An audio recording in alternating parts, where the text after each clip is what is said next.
जगेंद्राणा। आज की हमारी आध्यात्मिक चर्चा का विषय है संत मत के मुख्य स्तंभ। संत मत के मुख्य स्तंभ। आत्मिक विद्या के अंदरूनी इल्म को साइंटिफिक तरीके पर करना कराना संत मत है। इसमें 5 या 3 मुख्य हैं: सतप्रभु, सतनाम, सतगुरु, सत्संग, सताचरण।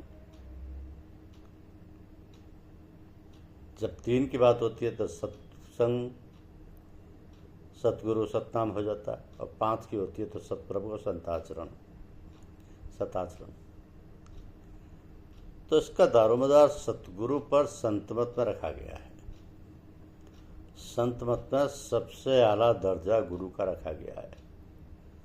कुछ थोड़े से वचन गुरु महिमा में कहे जा सकते हैं कि गुरु समृत सर पर खड़े, काहे कमी तो दास, रिद्धि सिद्धि सेवा करें, मुक्ति न छोड़ें आस।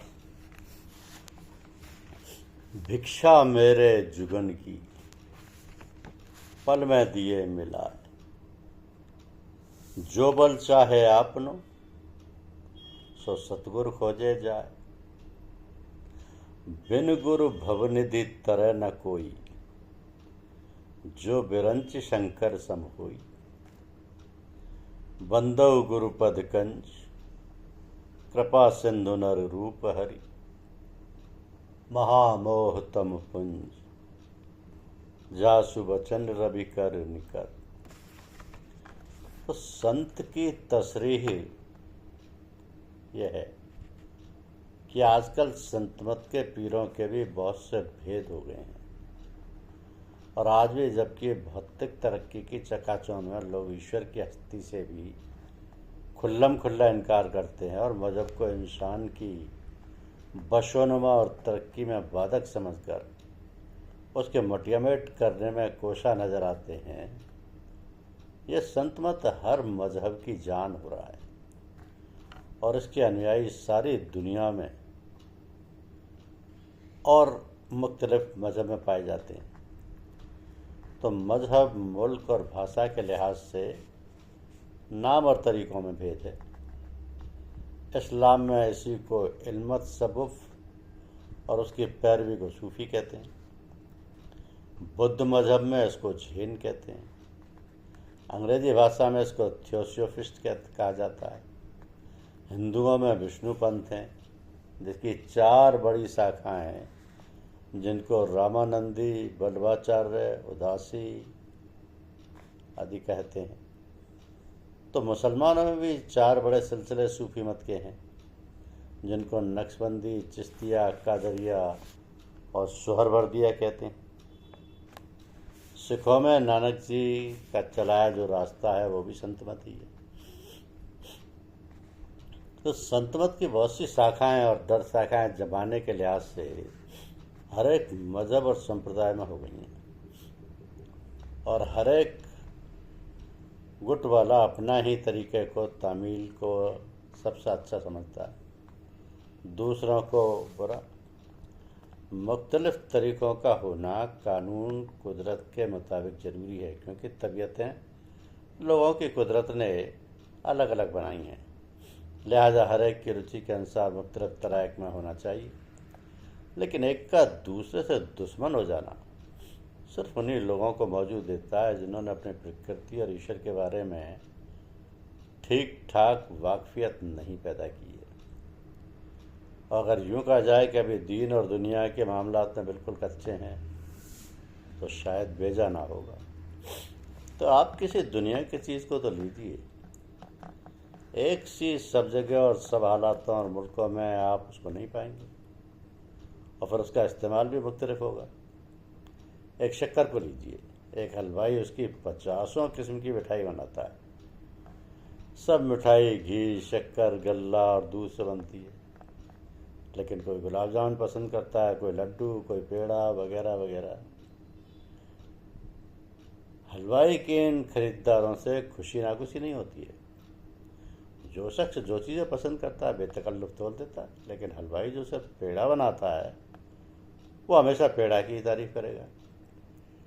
अगर आप कहिए कि गुलाब जामुन है तो वह 50 नुक्स उसके बतला देगा और पेड़ा की तारीफ़ करेगा।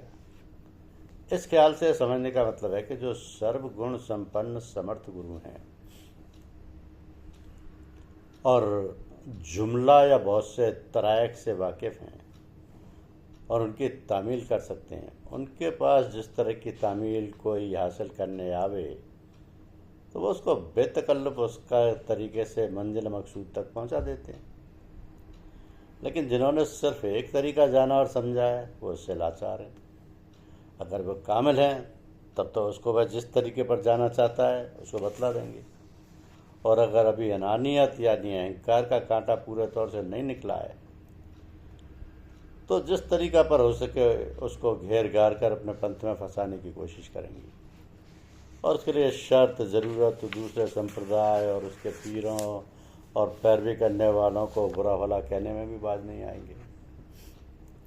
हमारे पूज्यपात श्री गुरुदेव जी महाराज के यहाँ सभी संप्रदाय, पंथ, समाज और मज़हब के लोग आए और अपने ढंग और रुचि के अनुसार तामील हासिल की और करते हैं। तो आपका फरमाना था कि बात असल में एक ही है। एक का पैरों दूसरे तरीके से ना तो वाकिफ़ आमतौर से होता है और ना वाकिफ़ होने की कोशिश करता है, सिर्फ अपने आप को और अपने पंथ को ही सब कुछ समझता है। तो एक में अनेक और अनेक में एक का राज बिरला ही पुरुष समझता और बरतता है। आप इस खेल को रोज़ाना अपने शिष्य को खिलाया करते थे। तो सबसे नफीस और बढ़िया तरीका और मुस्तनद और काबिल तस्लीम वो हो सकती है, वही हो सकता है जो कवानीन यानी कुदरत के मुताबिक या यूँ कह के प्रकृति के नियमानुसार ज़्यादा मिलान रखता हो। हिंदू मज़हब में इसकी निहायत उम्दा तामील और बुनियादी उसूल गीता में बयान किए गए हैं, जो खींचातानी करके इस अमूल्य पुस्तक की सनद हर मजहब अपने असूलों पर देता है, लेकिन कम मेरी नाकिस यानी अपूर्ण अक्ल के मुताबिक इसका पूरा समावेश संत मत पर होता है। तो कर्मयोगी गीता को कर्म प्रधान, भक्त भक्ति प्रधान, सन्यासी ज्ञान प्रधान भले ही कहें और उनकी समझ के मुताबिक ऐसा ही हो, लेकिन मेरी समझ में उस तामील के मुताबिक जो श्री गुरुदेव के चरणों में बैठकर हासिल किया गया है यही मालूम होता है कि जिस संत मत को आपने तामील किया वो दरअसल ठीक ठाक गीता के उपदेश के अनुसार है।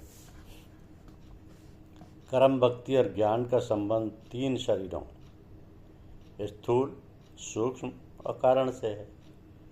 शरीर के 6 चक्र ही 6 अध्यायों में अर्जुन श्री कृष्ण जी ने अर्जुन के खोले हैं।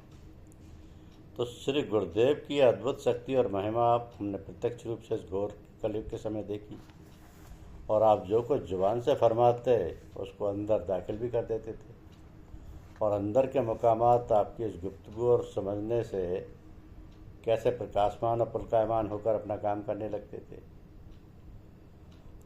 इसकी शहादत वही लोग खूब दे सकते हैं जिनको आपके श्री चरणों में बैठने और तामील करने का सौभाग्य प्राप्त हुआ है। तो हम अधम पुरुषों की बात में कहाँ से कहाँ पहुँचा देते हैं, इसका आवाम को विश्वास दिलाने का हमारे पास कोई जरिया नहीं है, बशर्ते कि वो खुद अपनी तौर पर इसको आजमाने को तैयार ना हो। आपने एक नहीं बहुत से आचार्य बनाकर भारतवर्ष का बड़ा उपकार किया है। जहाँ 2 भी लोग तामील से बहरावर हो रहे हैं इन्हें आपने एक बना दिया, और अगर जरा भी प्रेम और रुचि अपनी तेज की तो उसका उस दर्जा का आचार्य बना दिया उसको। तो कई महापुरुषों को आपने सतगुरु की पदवी भी प्रदान की। अब सतगुरु दरअसल वो है जो अपना सा बना दे। नुस्खा बतलाने वाला और दवा देने वाला और मरीज को अच्छा करने वाले वैद्य और डॉक्टर भी मानते हैं, लेकिन जो मरीज को अच्छा करके कुशल वैद्य और डॉक्टर बना दे उसकी महिमा और एहसान का क्या कहना है। तो आप ऐसे ही महाशक्तिशाली और पूर्ण परोपकारी थे। ईश्वर इनकी दया व कृपा हमारे ऊपर हमेशा ज़्यादा से ज़्यादा रखें। और हमारा प्रेम उनके चरणों में ज़्यादा रहे। तो दयामय सधन दास की ये प्रार्थना कबूल करें। मैं तेरे इस महान उपकार को कभी भूल नहीं सकता कि तूने ऐसे अधम और पतित दुनिया में सब तरह से ग्रस्त मूड को ऐसे महान शक्तिशाली पूर्ण पुरुष के चरणों में पहुंचा दिया कि जो दयालु और कृपालुता से भरपूर हमेशा पतितों के उद्धार में लगा रहा, और जिसने अपना तन मन धन सर्वस्व तेरे बंदों की सेवा में अर्पण कर दिया, ना कभी किसी मुआवजा की ख्वाहिश की, ना किसी इज्जत की, ना किसी ऐशो आराम की, सिर्फ जिसको दीन और दुखियों के उद्धार और सेवा का ही एकमात्र व्रत रहा, जो मृत्यु शैया पर भी पड़ा हुआ सेवा भाव से भरा हुआ था। ऐसे महापुरुष का जिनको दर्शन मात्र भी हो गया है वो धन्य हैं, और जिन्होंने उनके श्री चरणों में कुछ हासिल किया है उनके लिए तो क्या कहा जाए। किसी बात को करते रहना कर्मयोग है, किसी बात को विवेक और बुद्धि द्वारा जान लेना और समझ लेना ज्ञान है, किसी बात से प्रेम और इसको हो जाना भक्ति है, किसी बात को समझ लेना और उससे प्रेम पैदा होकर उसके अनुसार कर्म करने लगना है। तो जहाँ पर इस तरीके की तालीम का इंतज़ाम हो और जिसका बतलाने वाला ऐसा मुकम्मल अमली जामा पहने हुए हो, वो पूर्ण पुरुष और महापुरुष या परम गुरु है। और जिसकी तामील से ऐसे महापुरुष पैदा हों, उनको संत सतगुरु हम अपने अल्फाज में कहते हैं, तो आपका जी चाहे जो उसका नाम रख लीजिए। ऐसी आदर्श महान आत्मा संसार के हर एक मुल्क और हिस्सा में लोगों को चेतावनी और हिदायत करने के वास्ते वक्त वक्त पर आया करती हैं। उन्हीं को लोग, अगर उन्होंने दीन और दुनिया दोनों तरीक़ों पर लोगों का उद्धार किया, अवतार, पैगंबर, रसूल, खुद का बेटा वगैरह नामों से पुकारते हैं। और अगर रूहानी तालीम दी है तो महापुरुष, ऋषि, मुनियों, औलिया, देवता वगैरह नामों से पुकारते हैं। तो ये दर्जा और नाम उनकी भक्ति और अपनी अपनी श्रद्धा के अनुसार देते हैं, और जनता उसी तरह उनको मानती और पूजती है। श्री कृष्ण जी इसी कोटि की महान आत्माओं में से हैं। उनको आप अवतार कहिए, पूर्ण पुरुष कहिए, महायोगेश्वर कहिए, जो चाहे कहिए, क्योंकि ये गीता के उपदेश के अनुसार है। कर्म, भक्ति और ज्ञान का संबंध तीनों शरीरों, स्थूल, सूक्ष्म कारण से और शरीर के 6 चक्री 6 अध्यायों में श्री कृष्ण जी ने अर्जुन के खोले हैं। धन्यवाद।